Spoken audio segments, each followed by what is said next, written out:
Hello and welcome to another session of Looksies.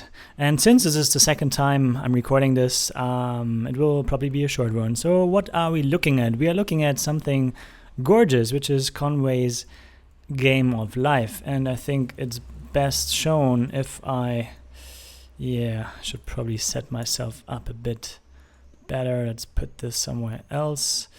All right, so here we go. It's Conway's Game of Life. It's just that, but if you look under the hood, you see that it's actually even better than that. Much better. The code is quite gorgeous. I think it's well designed. It's fast. And it uses fragment and vertex shaders. Fragment shaders, I think, are the ones that do the coloring, and vertex shaders are the ones who do the vertex locations and can draw primitives and whatnot. So it uses this to draw the grid, and only the cells that are alive are drawn. And it also uses multi-threading. So I mean, we can go through the code real quick. So it supports one parameter, and it's really nice that this actually uses facilities of Rust, right? So that's how you would do it if you just have one parameter that you want to parse. This panics if there's something else, but that's quite all right, I think. If you want to be quick, you can panic. It's okay. And the cool thing is that this seed is actually a function, and there's a special function type here defined as a type def, which is used wherever the seed function can be used, which is quite awesome. So that's basically how an initial grid state is created. We'll just call the seed function for each cell coordinate here, and it will say if it's alive or not. So that's how that works. Pretty neat. So that's what happens here at grid new. Let's look at this one first. So yeah, this square geometry is really that. It's a square geometry. It's the geometry required to draw a square on the graphics card. So it really defines just a polygon that is a square with a color. Awesome. So the color is defined here as well, I think. If you look at it on the right side, then you can see there is a couleur, and that's just the British way to pronounce it, I know. And per vertex, you set a particular color here, and that's how that works. And there's a single matrix used. It's just a uniform matrix that, interestingly, is dependent on the height. So I don't know, on the height and width, I don't know why that is needed. But also I don't know much about graphics, so that works, that's for sure. I just can't tell why. Then you create the grid, and as you can see, this grid is sync and it's send. Right, and this is why it is the way it is, because there is a background thread here that accesses the grid in order to do the updates every 30 milliseconds. So updates per second, 30, and sleep ms takes milliseconds. So that's how that works. So background thread does all the computation, whereas the foreground thread at one point just reads the grid. He also, to get access, he locks it, sure. And then he just reads the grid and creates these draw instances here, which is really just a vertex buffer of these model transform thingies here, which is then converted into a vertex buffer, which, something in there is slow. Also, it's reallocating a lot of memory all the time. So I think that's something that could be improved. But in general, drawing is really fast. And this is that. And if you want to look at the grid, here the new just initializes the grid, which is quite neat. Setting up a neighbors array accordingly, so the neighbors are given in coordinates, which is also neat. And as you can see, it really uses iteration very well. So here you have a range iterator. And then actually I didn't look at that so in detail. So we push each cell, generate the values. So we have X and Y coordinates here. And what else? Yeah, the neighbors are interesting. So that's really just pre-made coordinates, right, based on your own one. So you could certainly compute that, but it doesn't. Instead, it sets up an intermediate array here, and what else happens? It iterates it, it maps it, and maps the coordinate to an index. And then, so yeah, that's a U size then, huh? So this coordinate to index mapping just happens here in this function. So the neighbors are actually just a bunch of U sizes here. So you can access them by index. Where is that happening, by the way? Update.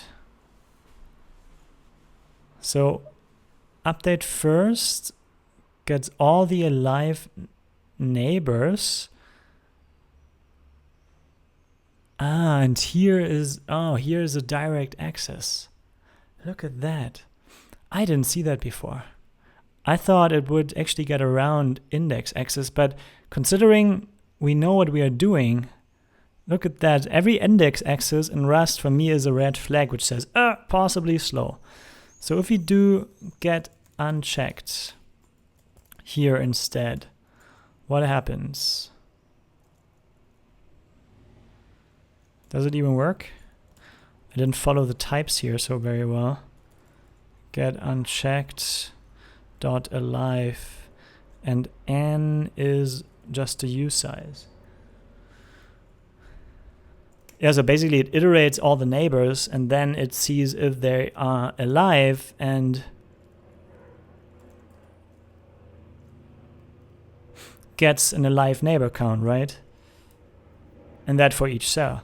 So this random access here is something you want to prevent at all costs. So then alive, you go through you zip the okay, so you have one number, the alive neighbors. By the way, alive neighbors, this is per cell always. So you can pre-allocate this. So let's do this. Let's improve this a bit, right? Now that we are at it. And that's gonna be, it can change itself. Alive neighbors. And that's a vec of U sizes. And this vec of U sizes is obviously always as large. We want to prevent allocation, right? And in the previous session that where the sound got screwed up badly due to this operating system version, which is El Capitan, which kind of doesn't really work that well, and also doesn't fix my kernel problems that I had before. But anyway, due to that, I'm kind of redoing this anyway, but I didn't see it last time. I didn't look into it in that detail, apparently. Also, I don't like this line break stuff here happening, but what can you do? Let's turn off word wrap. I'm not going to fix this. If the author wants it that way, I'm fine. I'm not going to change style unless I really, really have to. So alive neighbors, cells new. Can we pre-compute the amount of cells? Yes, we can. So with capacity, so it's width by height, right? And then as U size.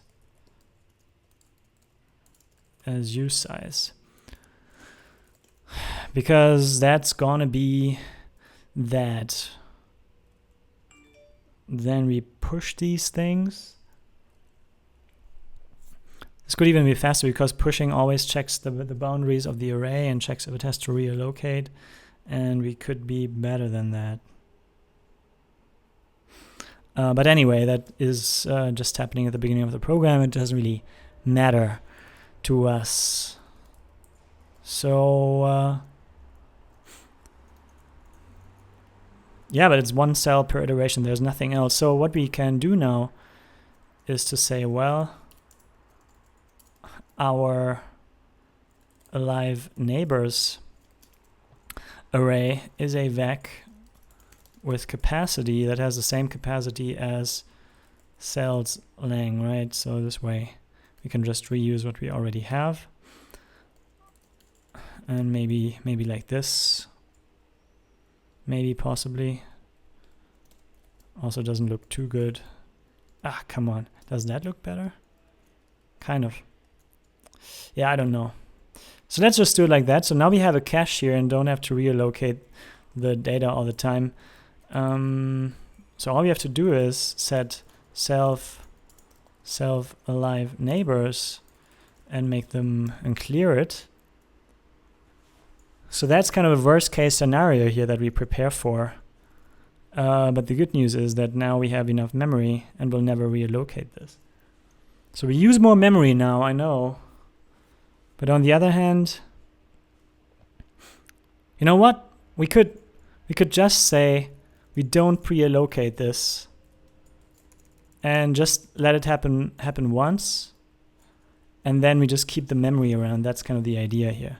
So then we say, well, self alive neighbors push.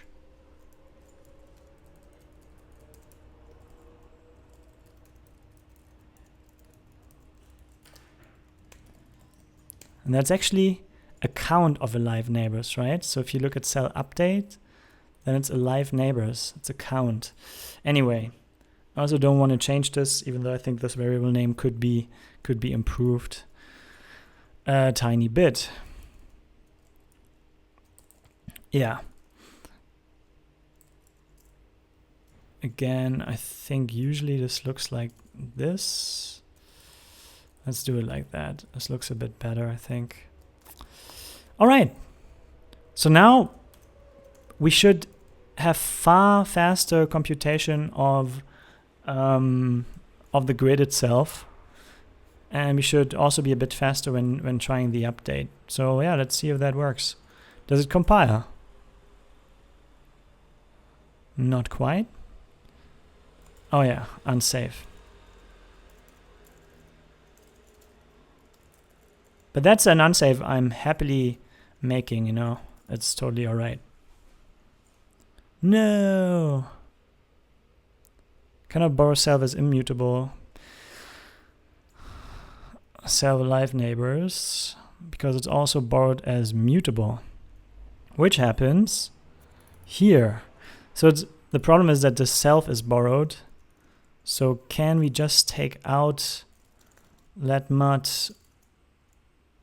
Yeah, can we do this? Alive neighbors is mut self alive neighbors. I don't know if that implicitly borrows that self as well, which could actually happen. So in that case, we would have a problem putting all this into closures, but we shall see. Maybe this works. Probably it does not. Not like that. Oh. I did mean that.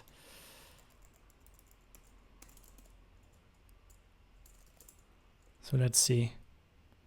Yeah, it's the same thing. If you could work around it like this, it would be kind of would be kind of nonsense.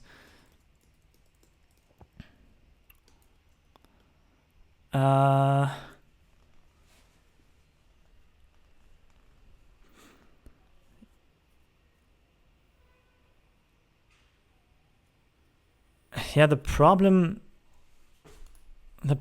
is obviously this thing here. So we try to push on it while trying to read it, which doesn't work. How did that work previously? Oh no, wait. We actually don't. Yeah, it's a problem with self, right? Because now alive neighbors is on self, and that's the problem. Damn it. Huh. There must be a way to get this. And usually you factor things out into a separate function to get rid of this usage of self here.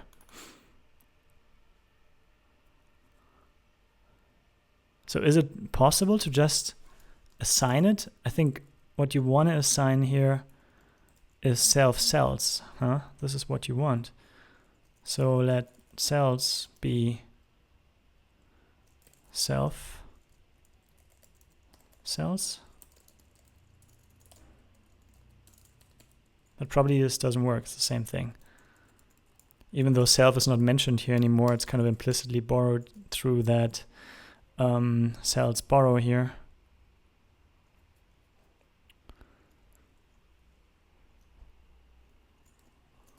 More than once at a time. True.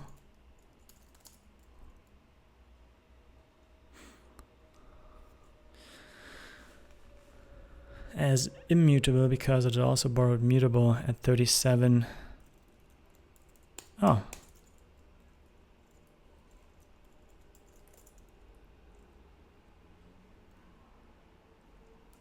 Oh, that actually works. Awesome. So you just have to get rid of the cells there. Of the self mention. Cool. So now we should have gained a lot of performance. So yeah, probably I want to have the activity monitor on that one. On my left screen. So where is it? Conway, 2%. But that's kind of what it was before as well with that resolution. Let's up the resolution a bit and see where we are going. So that's pretty cool. I didn't know that would work, but it does. As long as, we just need to make sure that we don't try to move self as mutable or something into a closure. But we can work around that by picking individual items. And yeah, that's awesome. Cool. I kind of learned something today. Again, like multiple times I learned something. So yeah, first of all, let's up the resolution. If you put this to 2, we get kind of 1024 by 768 cells, which then looks like this. And I think this is this faster than before? Conway, still just 40% CPU, so something is slowing it down. But I wouldn't say it's the grid computation anymore. Shouldn't be. We prevent unnecessary allocation. We keep state. I think it also uses less. It just uses less now. Still, it has trouble catching up. Wow, look at that. So that's, I think, the draw data that we need, and now the additional buffer that we keep alive. Yeah, quite a lot of memory for just a cell like this. So memory optimization could be done next. Right now, we keep a color, for instance, per cell, even though, we don't really need that, I think. Should be enough to set the color once and then just use that. Besides that, I think it's pretty cool. What happens if you set it to 4? Is it real time then? I think then it manages to give you 30 FPS. But even in the previous session that I had to delete, I wasn't able to determine why the heck I can't get to 30 FPS. Maybe it is 30 FPS and doesn't look like it. Who knows? Yeah, but that looks pretty cool. And how much memory? 1/4? Sorry, looking at the wrong thing here. Yeah, about half, 73. Fine.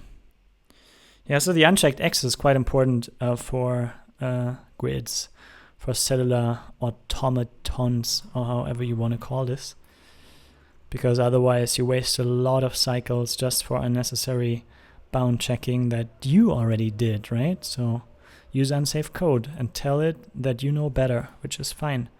But I think that's pretty cool. It's pretty fast. And yeah, I wonder if we up, I didn't try that. If we up the frame rate, does it get faster? Does it use more CPU? Because it should use more CPU, like twice as much, right? It should be 40 now.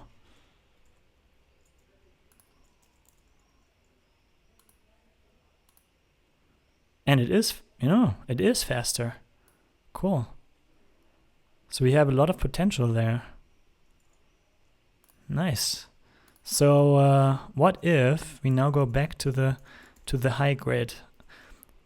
Recently we got up to 40% CPU, but maybe it's 60 now or 80. 60, good.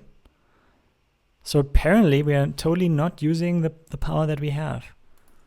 Can we get, I mean, sure, I have a frame rate here of, my screen only shows 60 frames per second, so upping this doesn't really help. But what if you go to 60 and use this one again? I mean, every game should run at 60 FPS, right? How does that look like then? Relatively fast. Maybe too fast. Now movie frame rate. I'm kind of playing around. Probably 30 is alright. But yeah, this is faster now, that's for sure. And the 30 FPS, they don't look like it. I'm always, yeah, but probably they don't look like it because the grid is relatively choppy. I mean, there is no animation going on really, except for on and off. So yeah, that is that. I think there is no way to make this better. It's just beautiful that it only takes 1.7% CPU. I mean, that's awesome. Probably the GPU does the work regarding the drawing, and the computation itself is no big deal at all. Let's do something. Let's finish this video. Actually, first let's make a commit here and say optimized grid access and memory usage on update. Pre-allocate alive neighbors, or keep alive neighbors array vector allocated to prevent heap allocation, and use get unchecked to access neighbors, or to access cells for performance.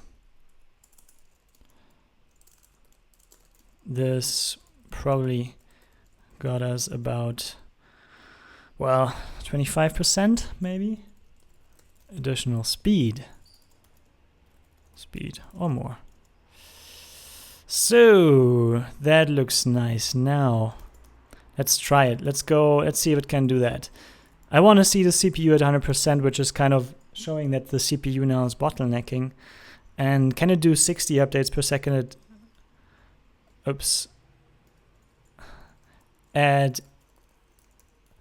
1920 by, well, let's give it 1040 because we have a window here. Oh no, wait, 1080. Can we do full screen?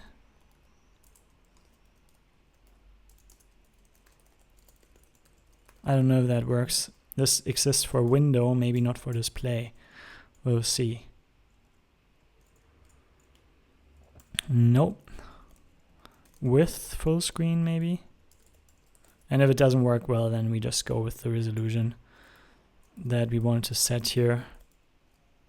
Yeah, let's go 1040. I don't know if that works. Maybe the numbers are too odd to kind of work with the grid size. Maybe it crashes. Whoa! There we go. So that's it's supposed to be 60 FPS. Let's see what the CPU says. CPU says 74%. It still doesn't look like 60 FPS to me, but Jesus Christ, we can't max out the CPU here.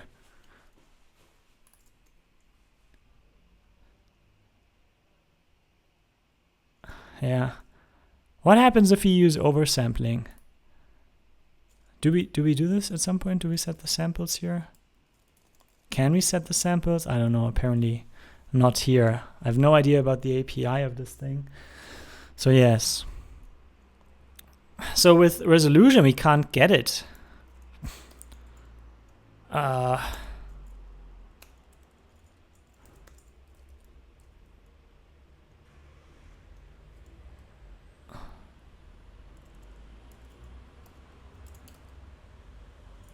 So let's do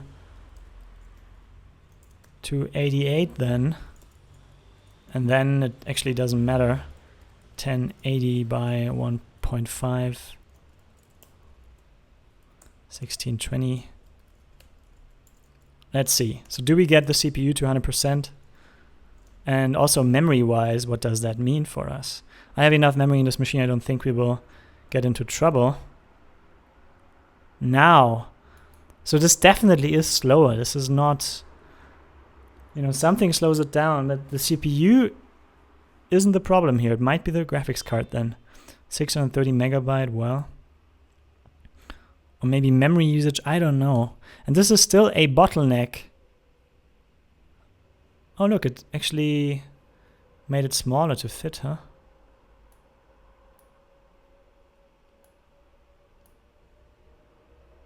So does it scale it or something? Seems to scale it somehow. Yeah, seems to be scaled. Anyway, the CPU is not the bottleneck apparently. And I couldn't figure out how to make the graphics card stuff faster because after all it's just drawing a few squares and that shouldn't really be the issue at all. But maybe it's also a Glium thing, I don't know. I have no idea. But anyway, we can easily get it 1920 by 1080 without problem. Let's say it. For some reason, I am quite unable to... You know what? We are unable to max out the CPU because the drawing doesn't get there, apparently. It seems the drawing is still too slow to draw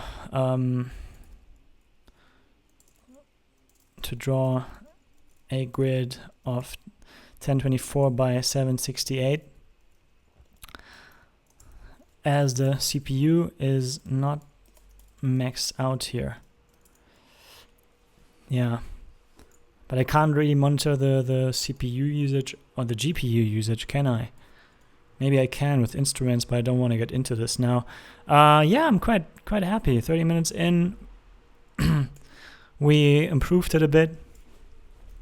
And is there anything else relevant to us? No, I don't think so. But yeah, anyway, let's get back to this in a way to say, just to say, it's quite beautiful to see how the code handles this and how it uses iteration and filters to get what it needs. And, you know, I like it.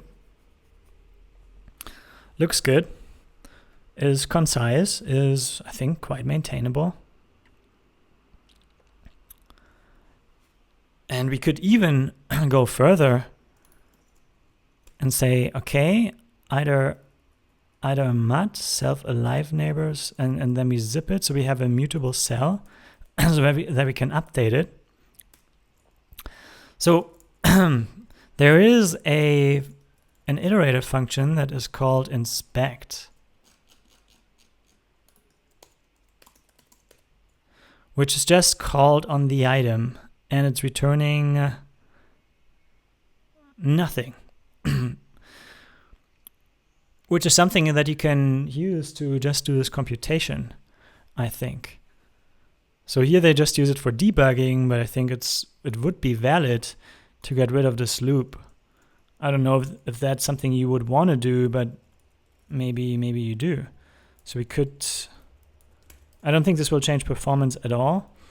We could do this, zip, iter, inspect, and then we take this tuple here that is yielded by the zip, put in our function, and there we go. So this would be that, right?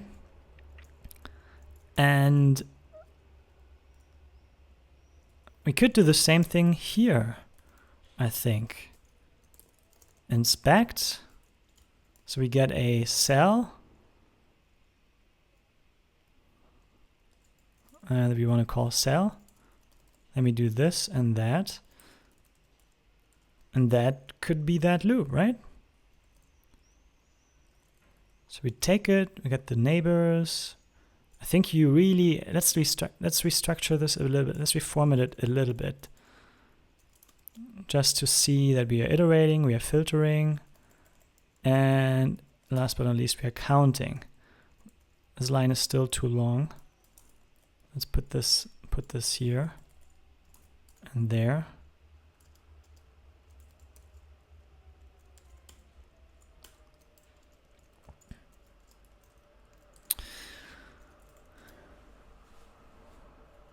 Like that.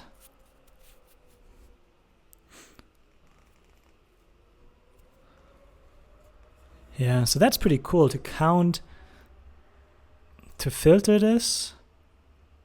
We only yield this we only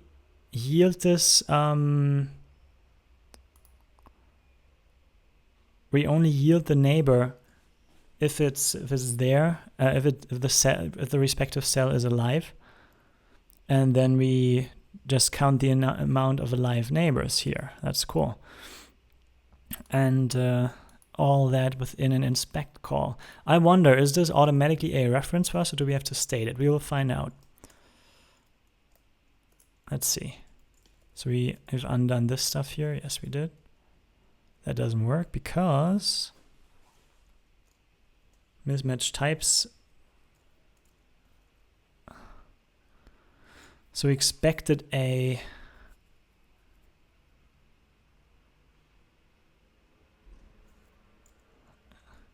so how do we phrase that?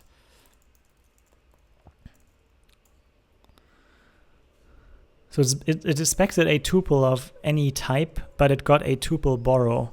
So maybe we want to do it like this. Then. And then we have to say, well, ref mut and ref, right? Okay, we're getting there. So it expected a U size, but found a U size. Do we need to do this?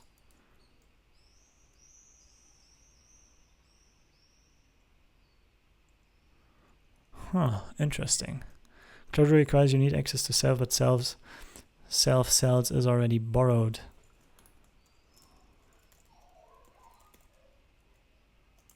Yeah, we only use it once. Self either. So here it is used. So that's the read-only part. I think that should be fine, huh?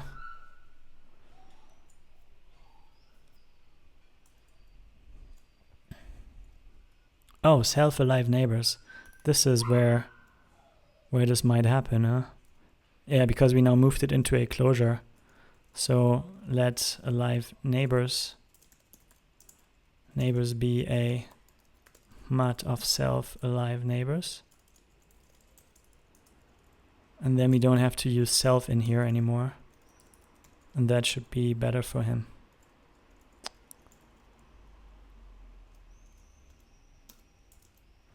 Like that. That should fix one problem. Should just leave this one here.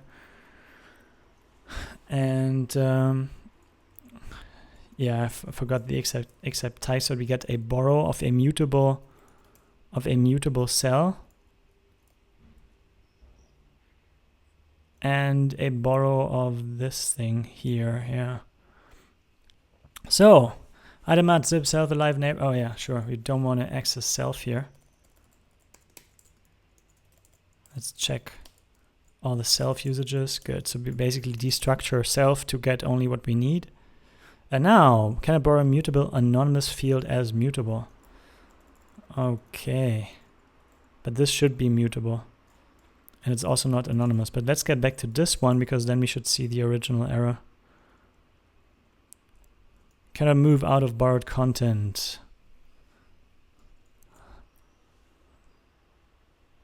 So can we say ref and ref or something? Probably not. But we'll get there. I think this will work eventually. Cool. So the single ref thing works.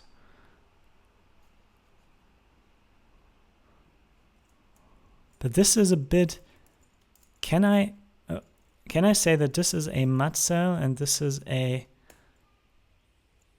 just a borrow, so that this kind of naturally works? Then I think Yeah, cool. So this is then already a U size. This is a way to basically strip off this part of the piece of the type so that we can just use it. And I think this is how you want to do. Oh. Cannot borrow a mutable local variable cell as mutable. What? Okay, so we stripped it off apparently. So if I don't want this, I have to say refmat and ref, and now it's mine. Does it work now? So again, like this, maybe. Okay, so do I have to double dereference it? Cannot borrow a mutable anonymous field as mutable. You. Or maybe I can just say, well, don't change this, just give me a ref of this one. What do you say now? No. Doesn't like it. But this must work somehow. Because we want to do, yeah, so this is kind of the culprit here. This is what we get. And if I put this in, that's what I did before, it doesn't work. And this is what it found, a tuple of 2 unknown types. Okay.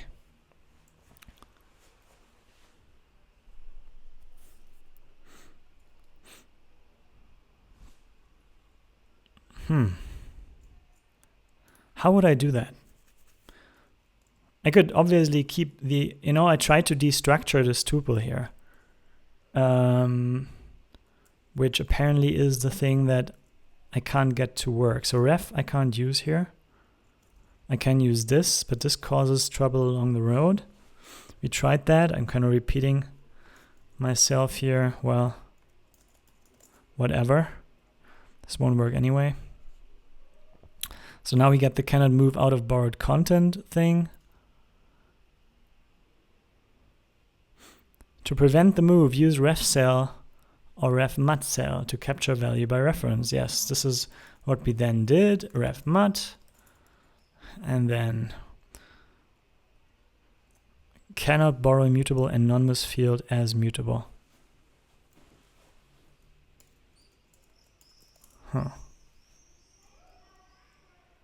Cannot borrow data mutably in a shared borrow.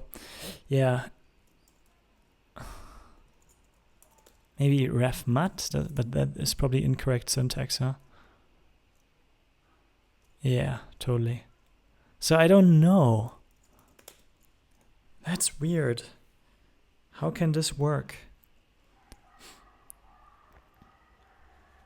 I know I can probably make it work if I just say, well, I have a ref tuple and say T0 update and T1 neighbors.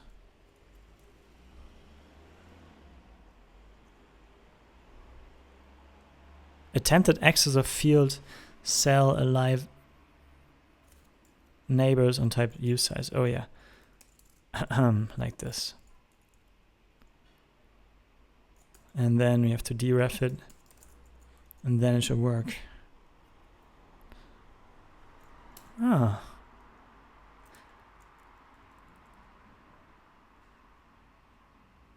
So this zip thing, that's interesting here, that one. So I can't work around this, it seems. Unless I say ref mati, but this will then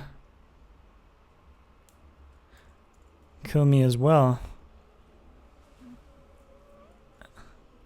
Because it kind of gets rid of the mutability of the first member, it seems. That's amazing. I kind of like this code so far. It's good that this works at least, but how can this other mode work? Is there an inspect mut or something?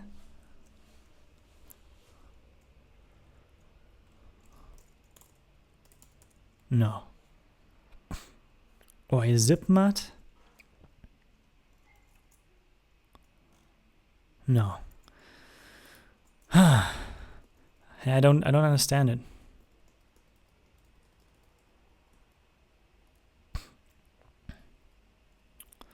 amazing that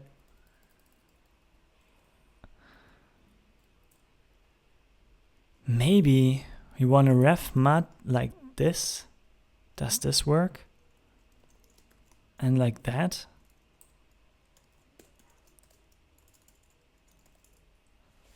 Kind of crazy, but no. So after the ref mud, it really wants the identifier. Or maybe take it off and then put it back on like this.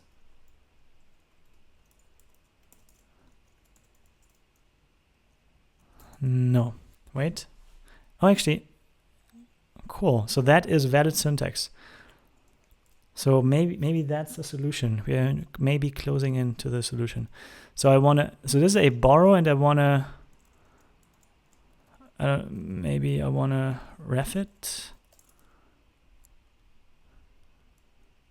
Cannot borrow data mutably in a borrow reference. So I think I think the underlying problem is that this tuple here contains these things. And maybe inspect is inherently read-only in such a circumstance because we don't get, it doesn't give us a mutable borrow. So we can't use inspect here. I think that's what this thing tries to tell us.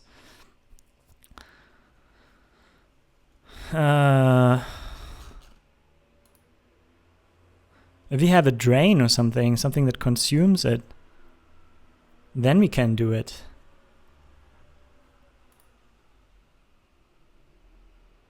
Because the return value of this zip is something we can very well consume. What's fuse?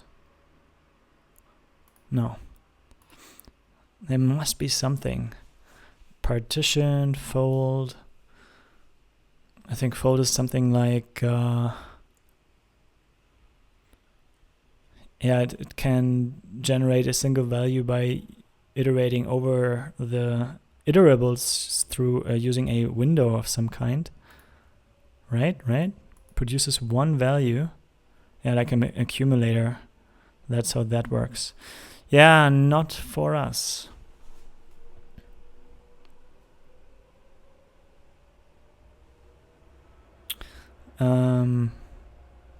Yeah, apparently the best thing to do is to just iterate that stuff.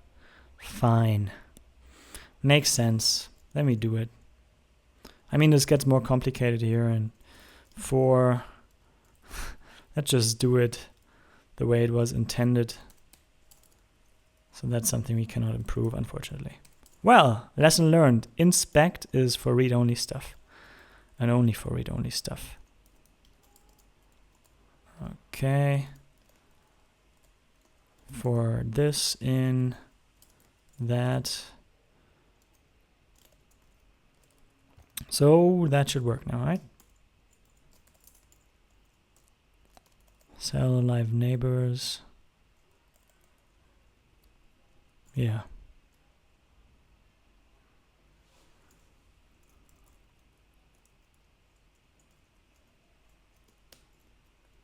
Like this, maybe. Cool, and that's yet another tiny improvement. Unused results which must be used. Oh. Where did that happen? That's cool that it can actually tell us that. Ah.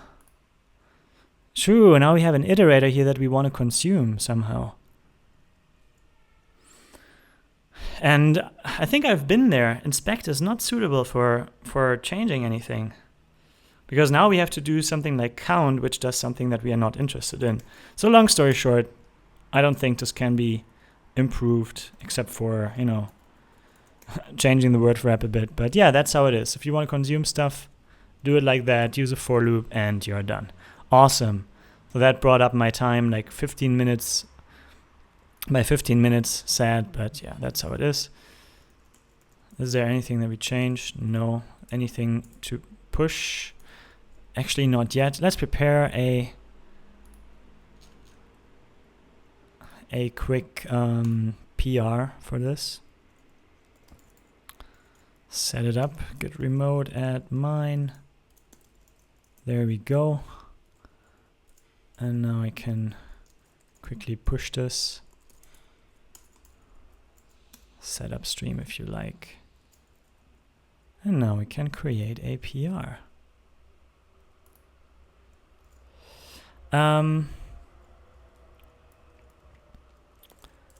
Some performance improvements and fixes, right? Overflow. They have been created during my